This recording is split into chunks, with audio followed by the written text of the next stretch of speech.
Well, good evening, everybody. I think my Osprey jingle button wasn't working. Let's try it again. Oh, I heard. There we There we go. go. Yeah, that's what I Okay, was good. praised. It didn't seem right, did it, without the Ospreys? Welcome, everybody, to uh, Monday night with Garland Nixon here at McDuff Lives. I'm John O'Loughlin, and we have Garland Nixon with us. And I just have to thank you again, Garland, for a fabulous, inspirational presentation that you did for our charrette that we did this weekend to memorialize my father. And the people that came to the charrette are people who are trying to learn how to be good citizen journalists, how to do what pros do, and you have opened the door to us understanding, the real media business. And your career is just so fascinating. I just have had so many compliments for what you said on a Saturday night. So thank you very much again. And well, it's great to have you back here also on the show on Monday night. So Garland Nixon, how are you? I'm wonderful. And look, the way the media is these days, let's hope they don't learn how to be like the pros. Because the pros do nothing but feed us propaganda anymore. The truth is, the people here are like you and I, we're looking around independent media. We're looking at options outside of the media. I was looking at some numbers the other day where like CNN, MSNBC, their numbers are dropping to like, not, I mean, absolutely zero. We're like YouTubers are getting better numbers than the Chris Cuomo's and these other people on CNN. So the so-called professionals. I think maybe people are getting hip to them. I think maybe people are waking up and realizing that all they had for 4 years was Orange Man bad and Putin's coming to get you. We got 4 straight years of that, and I think people are either people are hip to it or maybe their own brainwashed cult has kind of drifted away. Yeah, that reminded me immediately. I thought of Sarah Palin, seeing the Putin's, Air Force coming over the mountains in Alaska. Remember? Just Yeah, but speaking of that, there's an interesting article that I wanted if that I think would be good for us to start off talking about if you don't mind. I got a great article, and go it's for it. called. It says voters care more about ending endless wars than confronting enemies. So what they did, they talk about these polls, right? And what they said, the polls showed that issues like job, immigration, and climate change dominated voters' foreign policy thinking, while establishment concerns like confronting enemies and spreading democracy were a low priority. It says, so it goes on to say, respondents were split among party lines on certain issues. For Republicans, the top priority was illegal immigration. Democrats, the top priority was climate change. But here's the part I think is interesting. But voters appear to be united on the need to stop intervening in Middle Eastern wars. A quarter of respondents, including a similar proportion of Democrats, Republicans, and independents, chose ending U.S. involvement in wars in the Middle East as one of their top priorities. And in fact, I was interviewing a guy today who said there was a book written about that. And what the guy showed was based on polling, like for the Iraq War or these various, Afghanistan, et cetera, wars that people had gotten into. If our leaders had went with the polling of the American people, they would have done the right thing. That the American people were basically in the right place every time, even though they were being fed propaganda. But my point, I guess, out of that is it's another example of the people who are running this country are not representing the American people. They're not representing Democrats. They're not representing the Republicans. They're not representing independents. They're not representing the American people. They're representing a small group of powerful, Jeff Bezoses of the world, of oligarchs who basically fund them, tell them what to do, make money off of wars, and they're not even listening to us anymore. And I thought that was an interesting article because it actually showed, it got down to it. Well, yeah, people argue, oh, I'm on the red team, I'm on the blue team, oh, I'm on neither, I'm an independent. But when it comes down to the actual polls, if you look at it, the American people are kind of in the right place. You know what I mean? When it comes to what their concerns are.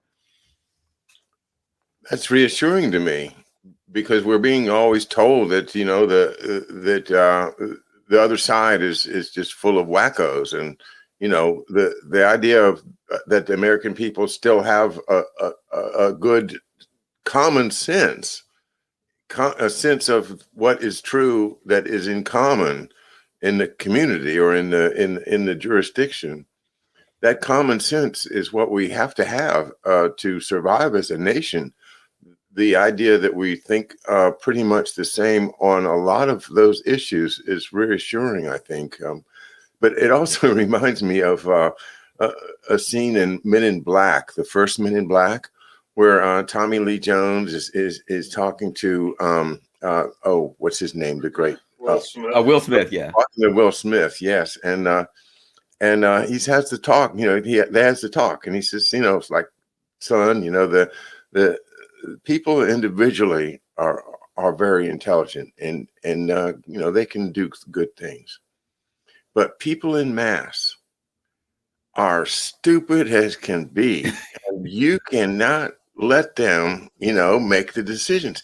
You have got to have somebody behind the scenes, and this is just me interpreting what the scene said, but it said it to me very clearly that these guys that are the Men in Black, whoever they are, whoever that actually refers to, consider themselves to be the moderators between what is really happening and what the rest of us think is happening.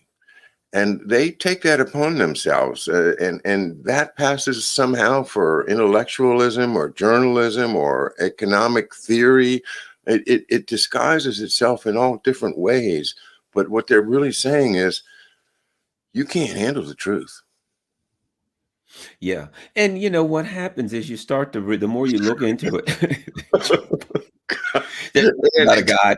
You know, when I look at that picture, I think to myself, that's perfect. That is a perfect, because I mean, he just looks like what, you know, what is the guy, Willie McCovey, you know, the dummy that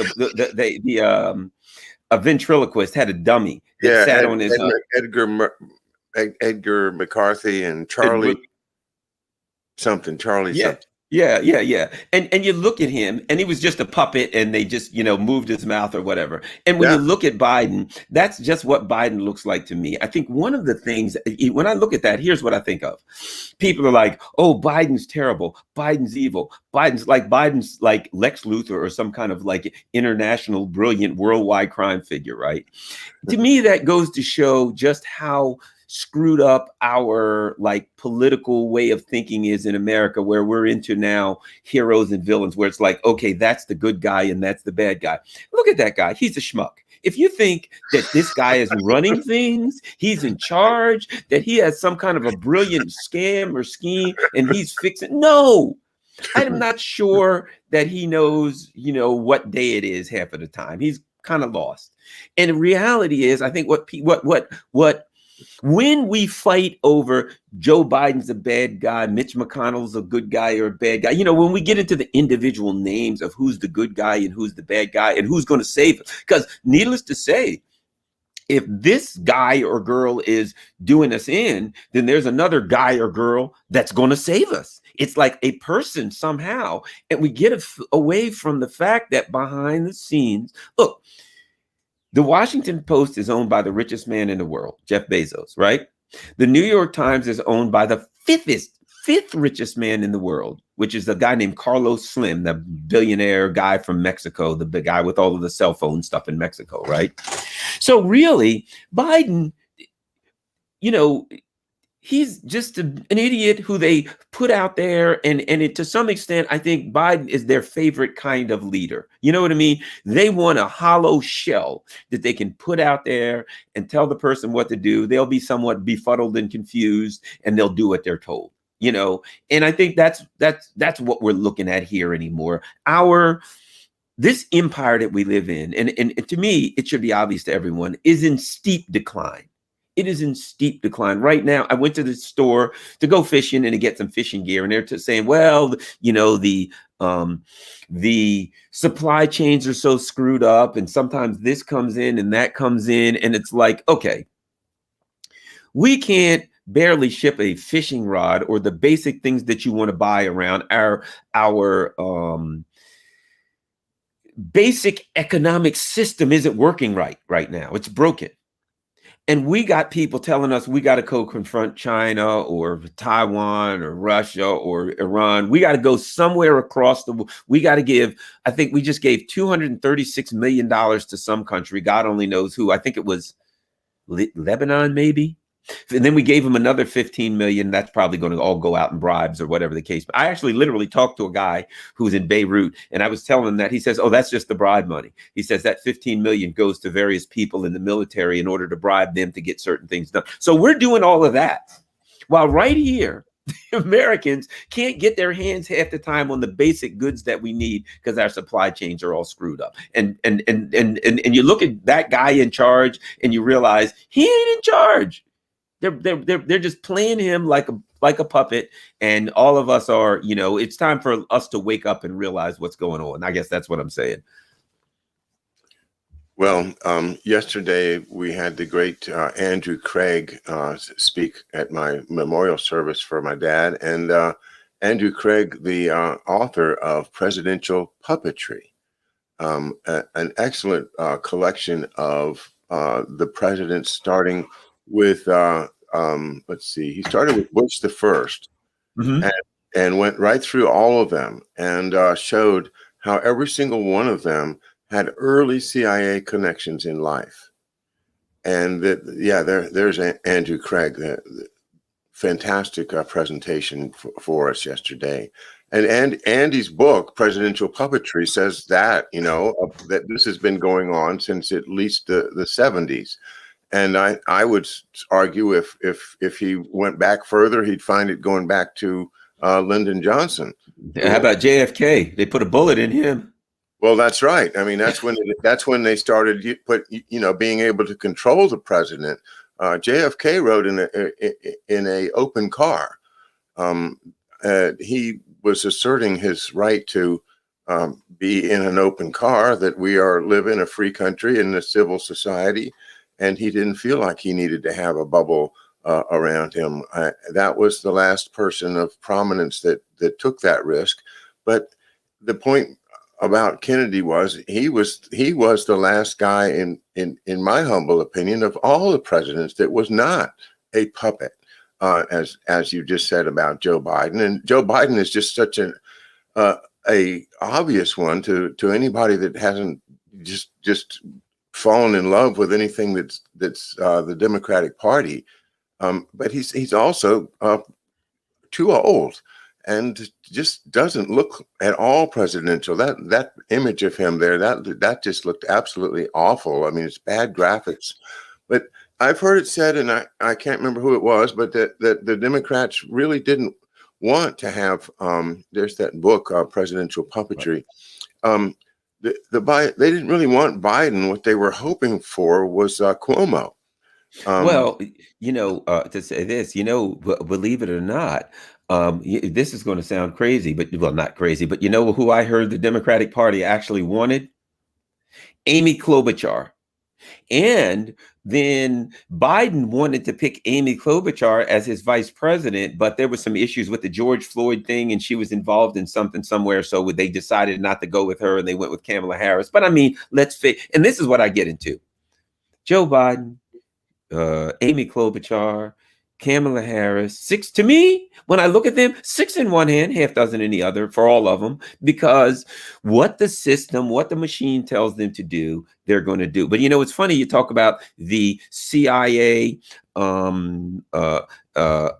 connections, right? And nowadays, I think you have to say the intelligence connections with the Five Eyes and with all of these intelligence agencies working together. Because the example I give, as George Carlin said, it's a big club and you ain't in it. Anthony Blinken is the Secretary of State, right? So Ghislaine Maxwell, who is Epstein's assistant in that intelligence operation. Clearly, it was an intelligence operation that Epstein was running. Ghislaine Maxwell was his assistant, right? Now, Ghislaine Maxwell's father, Robert Maxwell, there was a book written about him, and the name of the book was Robert Maxwell, Israeli Super Spy.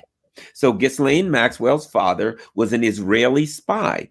He died under mysterious circumstances, fell off his boat. I think it was called the Lady Ghislaine, supposedly fell off of his boat, right?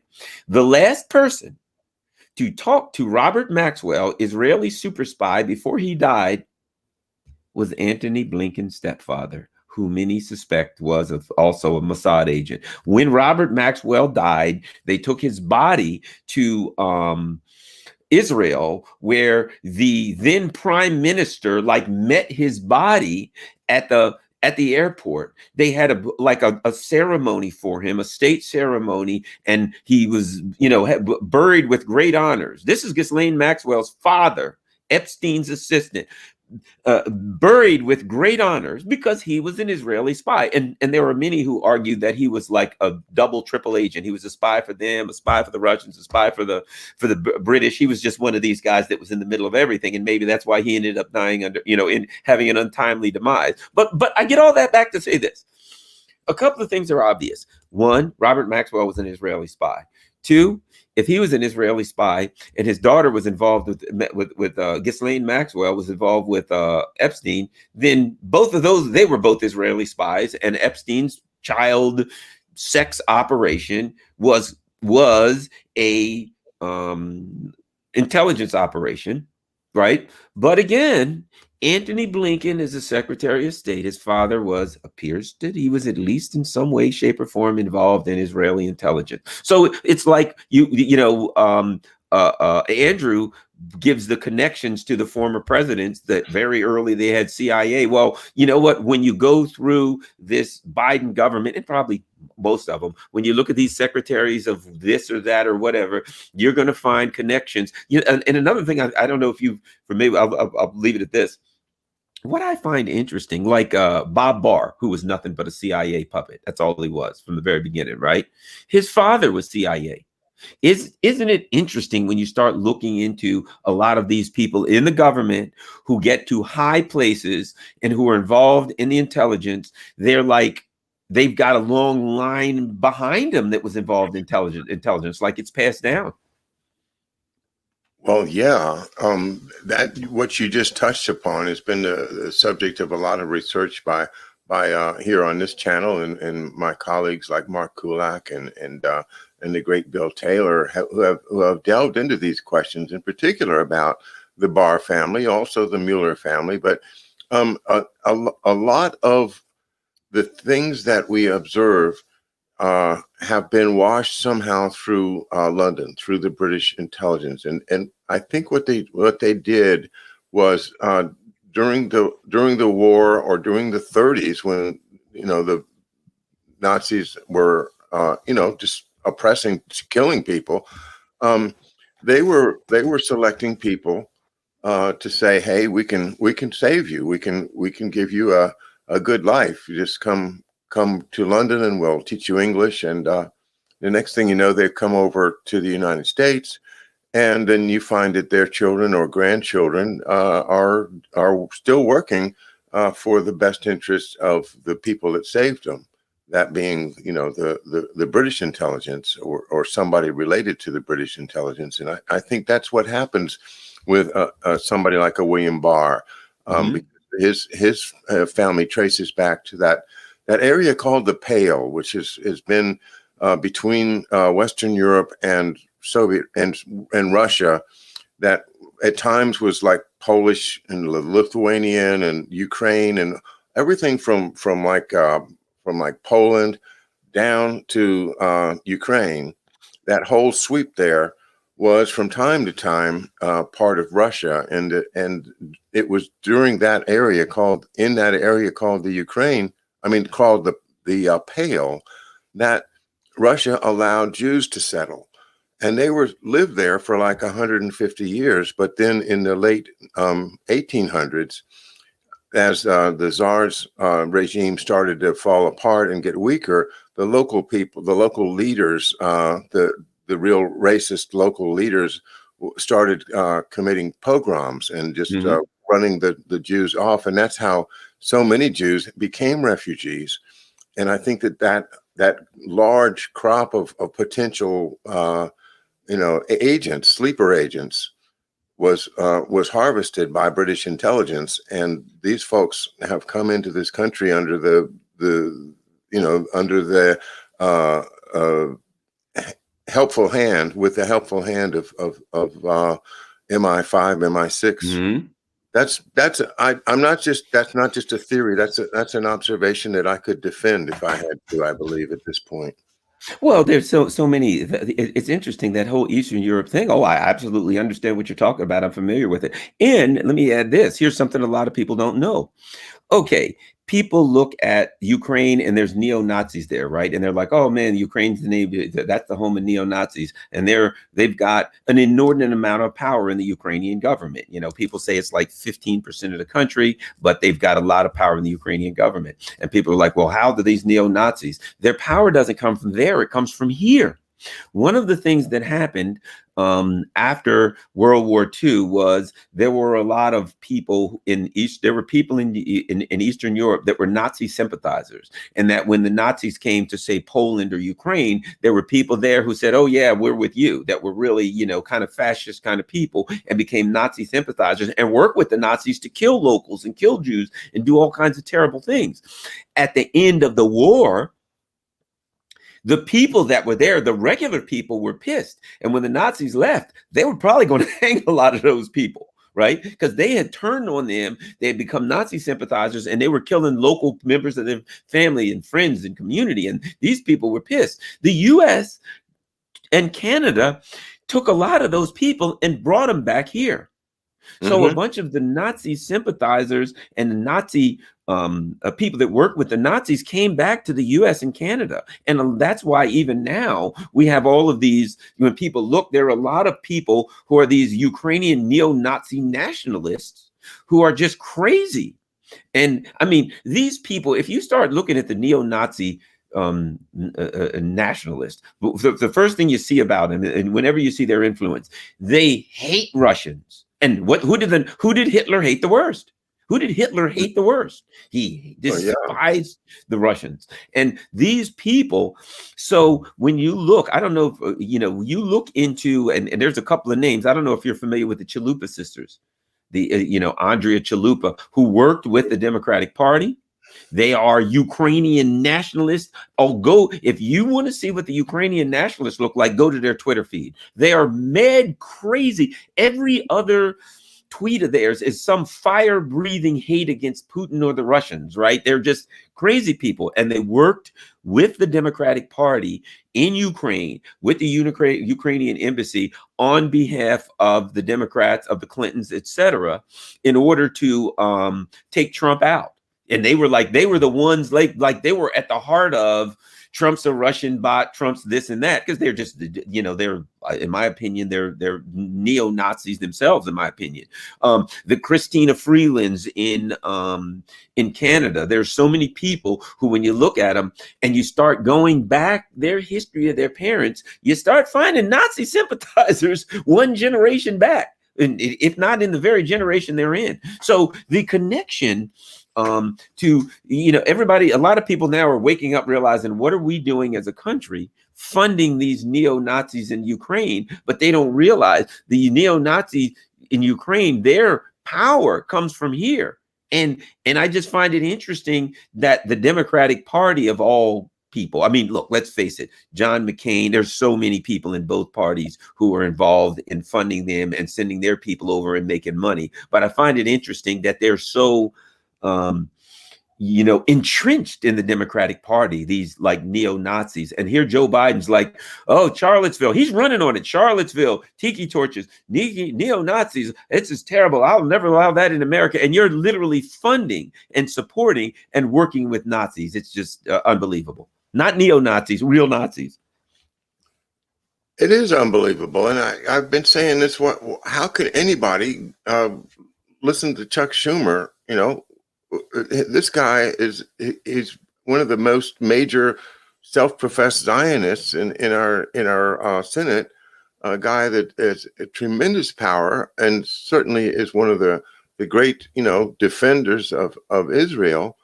But when it comes to a racism question, generally, the memory of never again maybe just only applies to the people he's thinking of, and it's okay if there's a different ethnic group like Russians that are the victims of a Nazi terror, just like that. And I have to also mention one of the great books that I've read here on the show.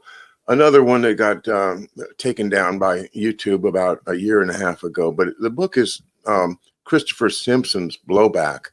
Yes. Christopher Simpson, a professor over at American University, wrote this book called Blowback back in the 90s, and it what really blows your mind is the number of people that of some ethnic origin, like Estonians or Lithuanians or Jews or Latvians, all of them. Yep. Latvians. There's the book. It's a fabulous source even today. It's right. It's just an eye opener.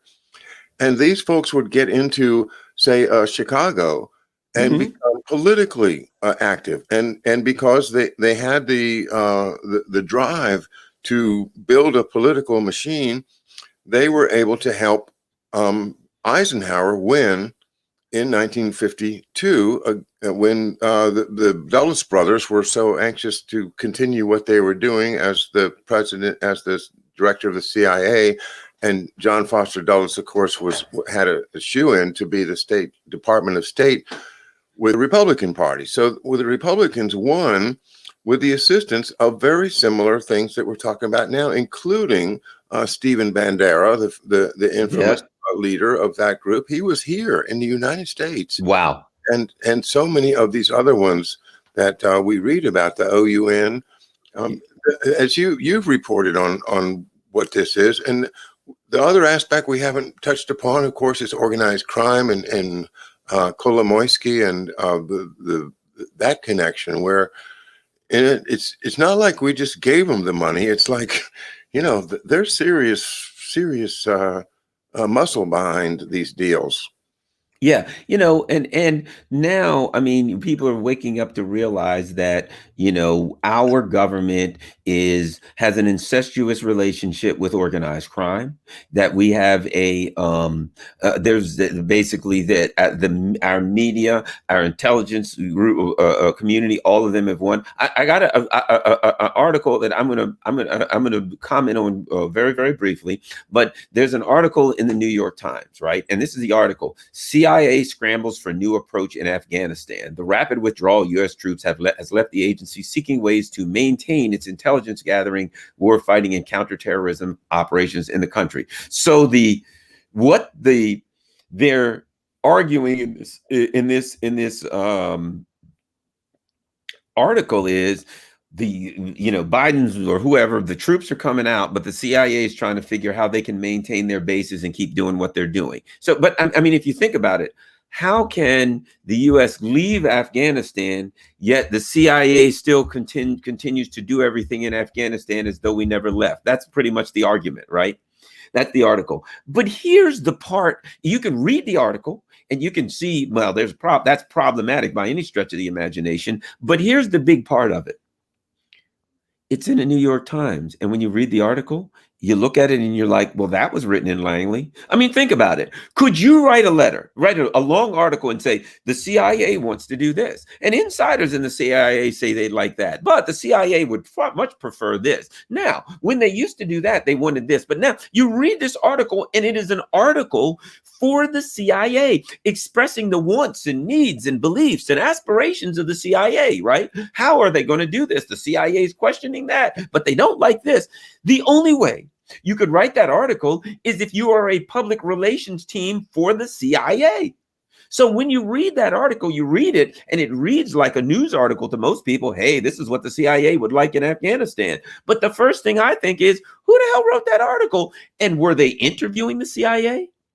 Did the CIA send it to him? How do you or neither of us could write an article that says this is what NSA would like, this is what the CIA would like. So now when we look at the news, when we look at the New York Times or the Washington Post, we're reading propaganda directly from the intelligence community. You know, a guy who I traveled a bit in South America with is a famous writer, and basically what he said was, he said that when the U.S. dropped this big bomb, it's called the Moab, mother of all bombs. They dropped it in Afghanistan. So this guy travels all over the world. So he said he was planning on going to Afghanistan and checking out where it was written. So there was a Washington Post article that said it was dropped in this area. There was no citizen there, and X amount of Taliban were killed, or whoever, X amount of bad guys, whoever they were killed, 25, whatever number, right? But no civilians were injured. It was in a remote area. Okay. So what he did was he said to the other people, they went to the Post and they said, okay, we read this article. It was in this area, and you're saying nobody was hurt. Yeah. Where'd you get that information? And they kept putting them off. We want to know where you got the information. You said you wrote an article in the Washington Post that says this happened. No civilians were killed. X amount of bad guys. Where did you? How do we know that's true? It finally came out. They got it from the Pentagon. So the Pentagon sends the Washington Post this release. We dropped this bomb here. No civilians were killed. X amount of bad guys were killed. The Washington Post writes an article. They don't say the Pentagon had a press release that said this, but you might want to question that. No, they wrote that article as though they had researched it themselves and as though they were giving us information. They were giving us information from the media. But it was nothing but war propaganda from the CIA. So people went to that location and talked to the tribesmen people that lived in the area. And they were like, no, there were a lot of people there. There was a lot of people killed. So the people that lived in the area, when they went to them, said, nah, this was, and apparently it did something to the dirt in the area so the crops wouldn't grow right. Because, you know, when you have an explosion, it was just short of a nuclear explosion because of the size of this mother of all. It did something to their crop, but so their crops wouldn't grow correctly afterwards. And they were having all kinds of problems. They said there was villages there that just were wiped out and disappeared. Now, how much of that is true? I don't know. But these guys went to the scene and interviewed people there. The Washington Post, our media, gets a press release from the CIA or the Pentagon or wherever, and they print that crap as not like it's a press release. They print it as though, well, okay, I'm giving you the information, and then American citizens or whoever reads that, and then they can say, well, you know, John, nobody was killed, civilians, and 8 bad Taliban guys were killed. How do you know? It's true. I read it in the Washington Post. That's the paper of record. Yeah, I many times have just turned aside from the Washington Post. I can't look at it. It does more harm than good. There's no point in it. You know, you just get more propaganda. And the same thing about the New York Times. I look at the stock pages, and sometimes I see what their headlines are, but I'm sure that there's nothing there that I can rely on. You know, all the news that fits to print might just have been reduced to, you know, a local cat fight down the street, or, you know, man bites dog. So that's the control of the press. And what can you do? They control it. So how can you put out the message that says, hey, guess what, everybody? The press is controlled by the CIA. Well, they're not going to let you put that message out there. You have to draw that conclusion for yourself. And that means we have to be smart citizens. We can't just kick back and watch the news and expect it, you know, that's the way it is. You know, yeah. Well, and you know, because here's the bottom line, because it isn't news. You know what I mean? It isn't news. Yeah. And I remember, you know, I was a big George Carlin fan. I liked the comedians from the 70s, the Richard Pryors, the George Carlins, the Red Foxes. Sort of sad ending. Well, you know, the reason I like those kind of comedians, because they didn't give a crap. They didn't care who they offended. They didn't care what they said. They didn't care. They just, whatever they were in their mind, it went out there, and you could like it or not. If you didn't like it, you didn't have to listen, and that's why, to me, my favorite is Pryor and Carlin. And Carlin, if you look back to the things he said, his famous, it's a big club and you ain't in it. He knew then what so many of us, me for one, it took years later to learn the game. You know what I mean? And when I look at the things that Carlin said, I'm like, man, I thought that was comedy. That man was a philosopher. That man was a political analyst. That man, he basically said, you're being screwed. You're being lied to. They don't want you to be educated. They want you, remember what he said? He said, they want you just smart enough to run the machines and just stupid enough not to question what they're doing, and now, really, now America, and I may use this term too much, but it's nothing but a gigantic money laundering operation. And they were going around the world and they were taking money from all the little countries and robbing these other countries. And I guess they got tired of that. I don't know. And they turned inward, but they're treating the American people like that. They're literally now the whole financial game in America, the whole Wall Street, you know what I mean, is nothing but a big Ponzi scheme. An example, I was talking to an economist, and I didn't realize this the other day. And I happened to mention the 2008, and I was like, after 2008, there was the so-called recovery, and the money went to the top 1%. I don't know if I've talked to you about that before. No. And I didn't even realize this. This is what this guy explained. He said, wait a minute. He says, the recovery, right? I said, yeah. He says, so 2008, people lose their homes. They lose all kinds of things, right? He says, there was a recovery. He says, here's what they did. Okay, this poor guy here loses his home. He can barely pay his bills. So at the end of the month, he can barely pay his credit cards. So they hit him with an extra 35% charge. And they raise his credit card up to 28, 29, 30%, right? I said, yeah. Okay, here's what they do. Because they said, we're having a recovery. The gross national product, the GDP, or whatever you call it, gross domestic product is increasing, right? So here's what they say. Okay, we're going to, this poor guy who lost everything, the banks are going to charge him an extra $35 because it's late fee. They're going to jack him up to 30%, right? Now, because it was 12% on his credit card, but he can't pay it, right? And what they're going to say is that is profit, that they are charging him a financial service by taking on his debt, right? So when the bank, this poor guy who's just trying to feed his family, when they take him to the cleaners and take more of his money, they then say that's a financial service because we're taking on his debt. They count that as profit. So that becomes part of the gross domestic product. So why does the gross domestic product grow? Why did it grow after 2008? Because the bankers were taking people to the cleaners. They take your house. Some poor guy can't pay his house. His family gets put out. They take his house. They count that as, first of all, they write off his mortgage, so they don't take a loss. They take his house, they sell that, they take that as profit. So what they did after 2008, these banks took people's money, took their houses, gave them higher interest rates, took them to the cleaners, and they made more money. Because the banks made more money, they counted all of that as profit and said, look, the gross domestic profit, the gross domestic product is going up. The banks are making more money. There's a recovery. So what they were calling a recovery was that they were extracting more money from the working class. They were sending the working class into dire poverty, taking their homes, taking their money, and saying the bank made more money. So there's a recovery because the gross domestic product. There was no recovery. It was just after 2008, they found a myriad of more ways to extract money from the working class, and they called that a recovery. And then that's why when people say, well, all the money in the recovery went to the top 1%, because it was the illusion of a recovery. The top 1% just took everybody's money, took their homes, took everything, and then called it a recovery.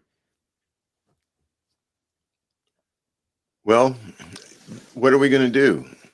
That is where I think we have to look for some kind of huge global education system to bring everybody up to speed to where we're at.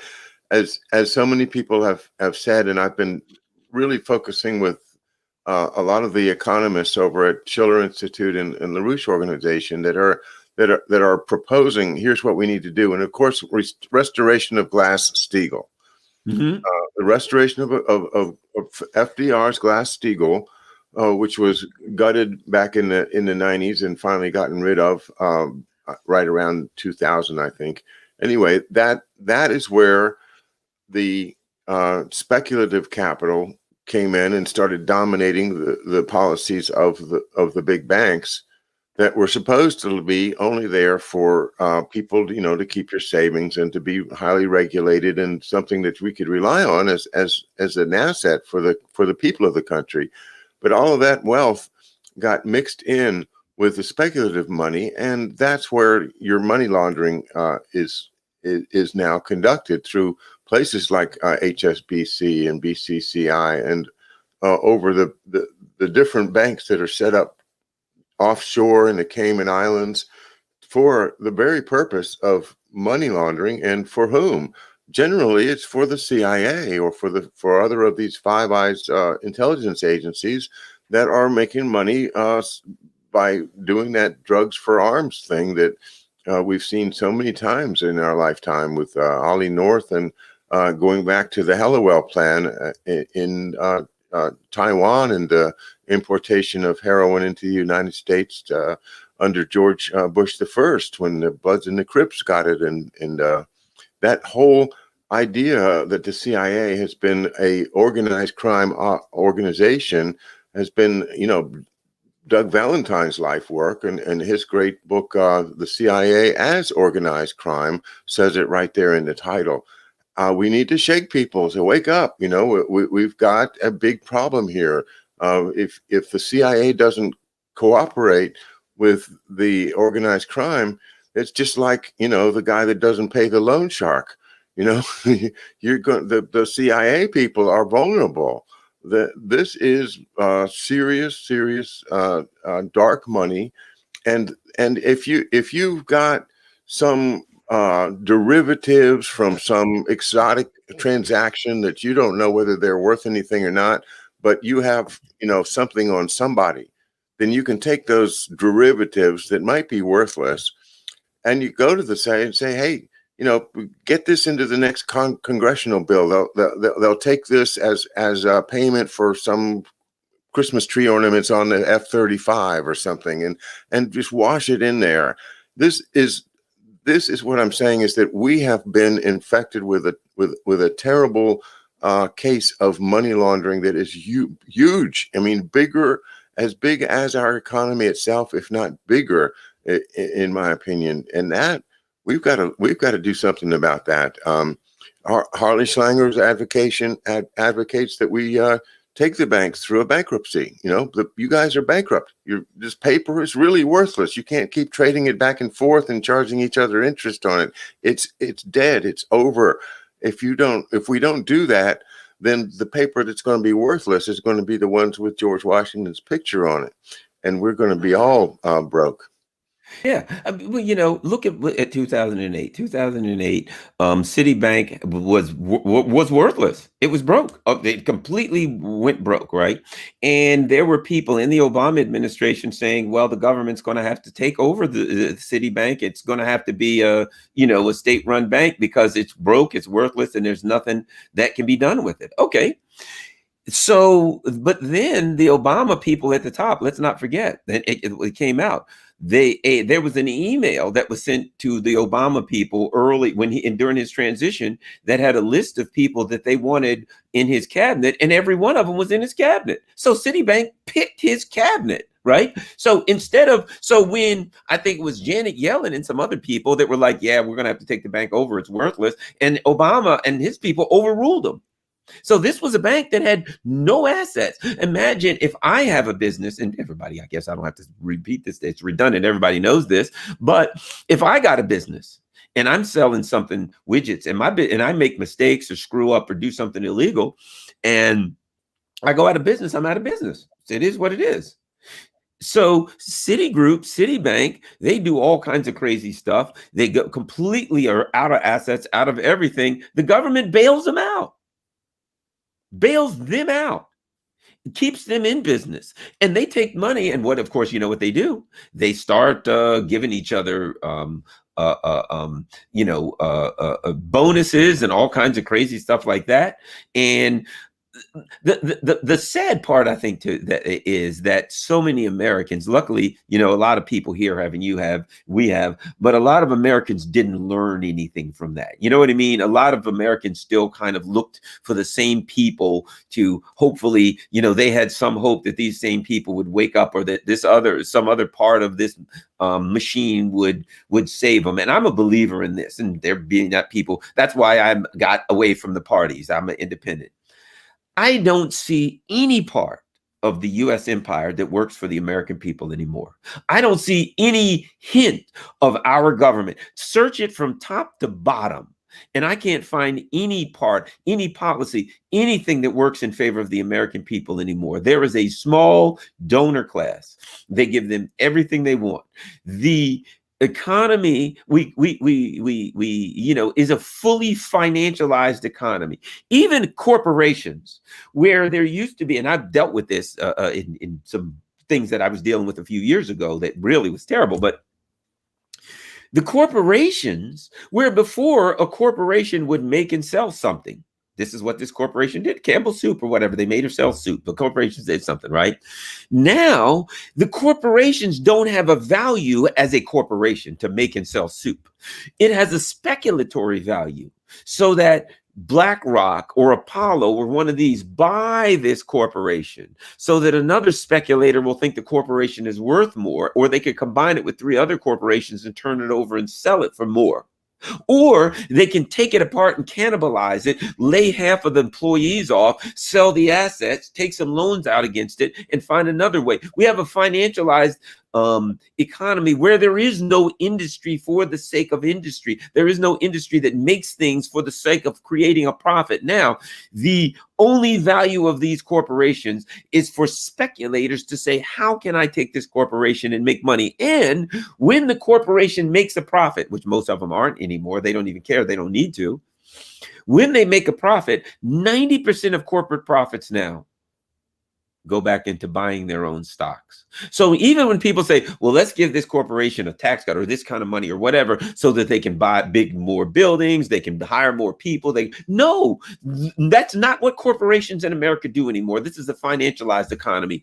If you give a corporation $1, 90 cents out of that dollar is going to go into buying the stocks of that corporation, so it can increase the value, so the dividends can be worth more, so the stockholders, so the president and the board of directors will get a higher money. So it's our economy is a complete and total fraud anymore. It's a financialized economy, and we don't have any industry for the sake of industry anymore. It should be frightening to everyone. And this absolutely wraps right around to your difficulty finding the appropriate fishing material. Is that what they've done? They got us all to rely on Dick's Sporting Goods for, you no longer have an independent supplier. I'll bet you there was a time when you went to the same store when you went fishing and maybe even knew the people there.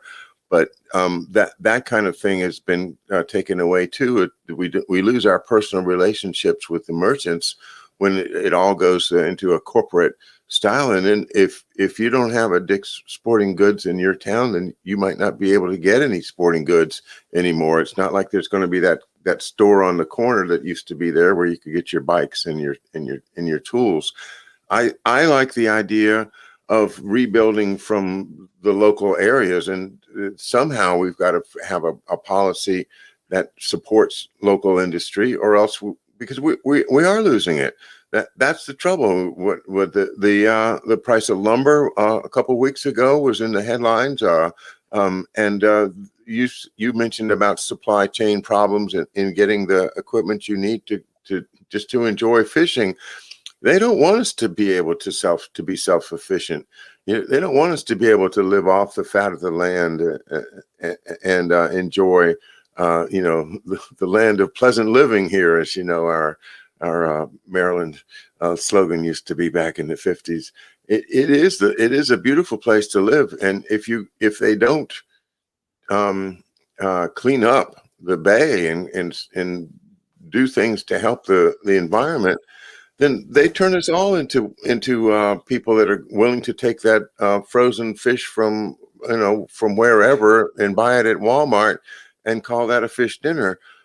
They're taking away our access, in other words, to anything that we could do to survive on our own without having to have that corporate source. And then if the corporate source doesn't have it, they just say, well, hey, you know what? Too bad. We don't have any today. Well, I was talking to someone now, a friend of mine who's into the the Bitcoin, the cryptocurrency and all that, which is an interesting discussion. And because it's an interesting discussion because it's outside of the fiat currency. And, I don't know, good or bad. I can make some arguments in favor of it, against it. But guess what he's telling me? He's telling me now, here's the thing they do. Instead of like day traders or whatever, 5-minute periods. So they project over the next 5 minutes where the values goes up or down, and you just like buy and sell based on these 5-minute periods, right? So now, basically, in a nutshell, it's just that's an example to me of the financial, I call it the financialization of our economy. You know what I mean? It's how can I make money off of money? How can I make money off of capital gain? You know what I mean? The foundation of a society is earned income, right? That somebody works or does something, that creates something, and they earn income, right? Capital gains, well, here's the thing about it, is not considered earned income, right? But it's not treated like earned income because it's like rentier, it's rent. It's big people make it when they're making money while they're asleep, right? So it's not taxed like earned income. So to me, there's a big fraud going on with that capital gains thing and the taxes. And here's what happened. I don't know if you know what, but you've heard about this with Biden, the latest with taxes. It's not the same thing, but it's important. Okay, I'm a guy who always gets mad at regressive taxes and says, why in the hell do I have to pay whatever, 30%, whatever I pay, right? And then this guy's a billionaire and he pays nothing. It's ridiculous, right? Okay, so when Trump did his big tax cuts, I was unhappy. I'm like, you're cutting taxes, big tax cuts for the corporations, and all they're going to do with that money, they ain't investing it back. All they're going to do is they're going to buy their stocks back. And of course, that's what they did. Okay, so Biden comes in, oh, the Trump tax cuts are terrible. We've got to do something about that. He's got his hands on his hips and his cape's flying behind him. Here I come to save the day from the Trump tax cuts. We're going to raise them back up. And I'm like, yeah, well, I'll believe that when I see it. So then he says, well, we're not going to go up as high as they were. He dropped them down to like 21 or something. We're going to go back up to 28. We'll go half, right? And I'm like, yeah, that's what I figured. You know what I mean? He's going to come in, he's going to start talking, and then he's going to start half stepping, right? So, and as it's like, two birds with one wing, right? Okay. So now Biden has changed. He's going to do something different. Instead of, okay, Trump dropped it down to 21. That's too far. We got to go back up to the 28. He's now going to drop it to 15. He now is going to drop it lower than Trump's. And he's going to the G7 summit to tell all of these other countries, we're going to do this tax like an international tax system. So all of these countries have to have 15% taxes on their corporations. Well, a lot of them got more. So you know what that's really about? That's about the corporations going to Biden. That's globalism. If France, if whatever, I don't give a crap. Namibia, if they say we want our taxes on corporations to be 31%, it's their country. They should be able to do whatever they want to. If they want it to be 0, it's their country, right? Biden's now going around saying we're going to want to do this worldwide tax where everybody agrees to do 15%. Well, you know what that means. That means agrees, all right. That means if you don't, then we're going to crush your country, overthrow your government, whatever, to make sure. That's globalism for you. Now they're going to go. So the U.S. is going to lower it. He came in saying he was going to raise it back up to what it was before, then changed it. We're going to raise it lower than it was before. Now he's going to go lower than Trump. And we're going to make the whole world do it. Well, you know, certain countries aren't going to do it because certain countries are independent and won't listen. But we're supposed to hate those countries, the countries that won't listen to us, that are just going to say, no, we're going to do things our way. We got to hate those countries because they're evil countries. We've all been trained that. But isn't that that's neoliberalism? That's globalism in a nutshell. First, we're going to do it here. I'm going to lie to you, and I'm going to say I'm 10 times more of a neoliberal globalist than Trump. You think Trump was going to give you low tax cuts for the corporations? I'll up him one, and I'll spread it around the whole world. It's just sickening. And that's why I like, and I told these people, the Democrats, oh, Biden's great. He's going to do this. He's going to do that. He's going to be better than Trump. My position was, if you think you're going to get something different from one of these guys, you're fooling yourself. Opium. we're all addicted to opium. But I think that there is an answer, and we're certainly working on that answer together here on Monday nights, Garland. It's such a pleasure, and you've spelled it out beautifully once again. This is what we're facing. It's very serious. We're looking at a real totalitarian control system that's going to descend on the whole planet, and you know, everybody's going to have the same. You know, we're going to pay the same rate of taxes, whatever country you're in, and it's all going to be set up to favor that big club that we're not in. So I guess my solution would be, we need a bigger club. Yeah, you're right. And here's another one that's pretty crazy. I don't know if you've been following this one.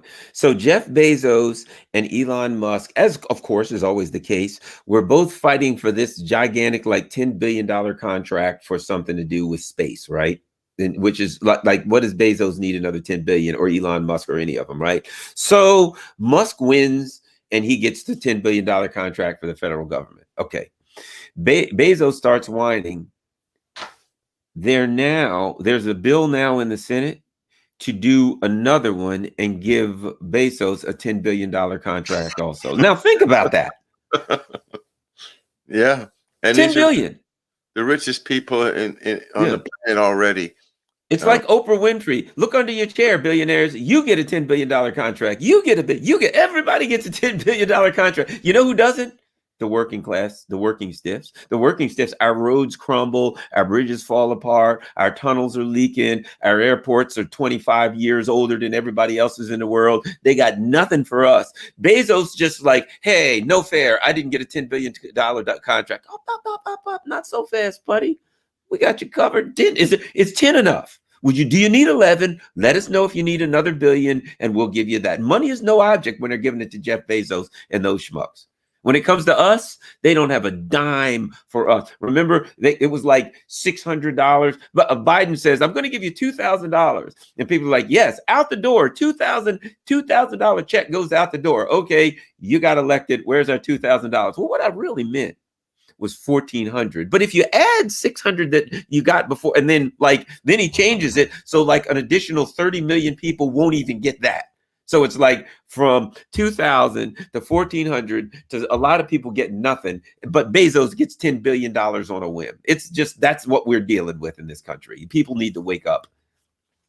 People need to wake up. It's the old imperial system where the empire takes everything and gives back about 2 or 3% to the people, and it keeps the people happy. Isn't it feudalism? Isn't this really a form? Haven't we really gone to a form of feudalism where we've got this small little nobility class, the class of nobility, and it's kind of like the noble class in that the peasants are there, right? And the lord or earl or whoever is really, really mean to the peasants. And the peasants call the king, and the king says, hey, come on, Lord, back off them a little bit. And they're like, wow, we got a great king. But really, it was all a game that they were playing anyway. So right. It was a good guy, bad guy, good cop, bad guy, cop, where the king and the nobleman are working together to take the peasants to the cleaners anyway. Who cares about them? But the king comes in and pretends like he's holding the lord back. No, come on, give him a little bit more gruel. They don't have quite enough gruel. Give him another slice of bread once a week. And then the poor peasants are like, wow, that's a good king. He's really looking out for us. Exactly. Yeah. All right. Well, thanks again, Garland. It's been a lot of fun tonight. And all right, I'll see everybody tomorrow. Garland Nixon, you're on WPFW, that great radio station associated with Pacifica, every Friday night from 6 to 7 p.m. And you've been investigating some new venues. Update us what you've been doing.